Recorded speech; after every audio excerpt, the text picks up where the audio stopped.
Good news, everyone! The third volume of our art book, the Book of Illustrated Quran, is ready to order. And of course, for you who wait until the 3 books are completed, you can order all of them at once. You can support us by buying these 3 books for your niece and nephew, or even for yourself. Link at the description below.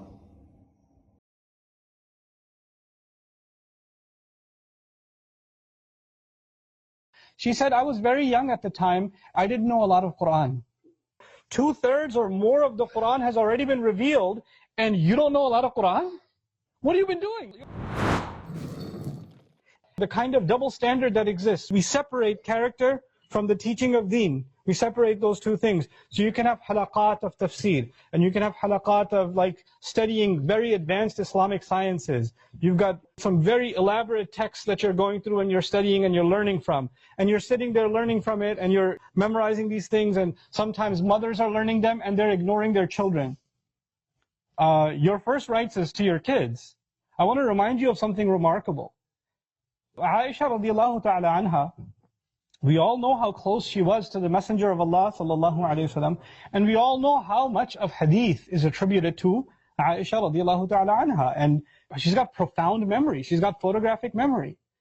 And something remarkable she said in the longest hadith found in Bukhari about when she was slandered and the case was made against her. When she got upset and she wanted to respond to the Prophet sallallahu alayhi wasallam, she says, وَأَنَا جَارِيَةٌ حَدِيثَةُ السِّنِّ لَا أَقْرَأُ كَثِيرًا مِنَ الْقُرْآنِ. And I read that portion of that hadith and I was just baffled. She said, I was very young at the time, I didn't know a lot of Quran. I was like, what? You didn't know a lot of Quran? This is like 16, 17 years into revelation. 2/3 or more of the Quran has already been revealed, and you don't know a lot of Quran? What have you been doing? Your mother Aisha radiallahu ta'ala anha. Why? Because she's busy taking care of the household. She's got other responsibilities. She's doing other things. She's got things to take care of, other burdens. There are other people that are memorizing Quran. And she actually quoted something from Surah Yusuf, which suggests she only knew some Meccan Quran even. She didn't know much a lot. That's a later story. The idea being, we think to be more Islamic means we have to memorize more, learn more, study more, and the more ilm we acquire, the better Muslim we are. Knowledge has its place, but knowledge is actually a higher floor. There's a bottom floor again, and that's character, responsibility. What kind of son are you? What kind of daughter are you? What kind of husband or wife are you? What kind of in-law are you? What kind of uncle are you? What kind of neighbor are you? Well, how am I carrying myself? What kind of brother or sister am I? These are the relationships that define us. These are the relationships. Are you doing your part? Am I doing my part?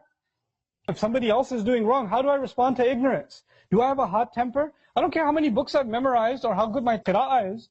If I lose my temper all the time, I've got a character problem. If words start coming out of my mouth, then I've got an issue. If I don't have the temperament to deal with people that get under my skin, then what's the point of all this knowledge? What's the point? If it's so easy for me to backbite, and no, I'm not backbiting, I'm just speaking the haqq. Then what's the purpose of all this knowledge? These are the kinds of things that go against khuluq.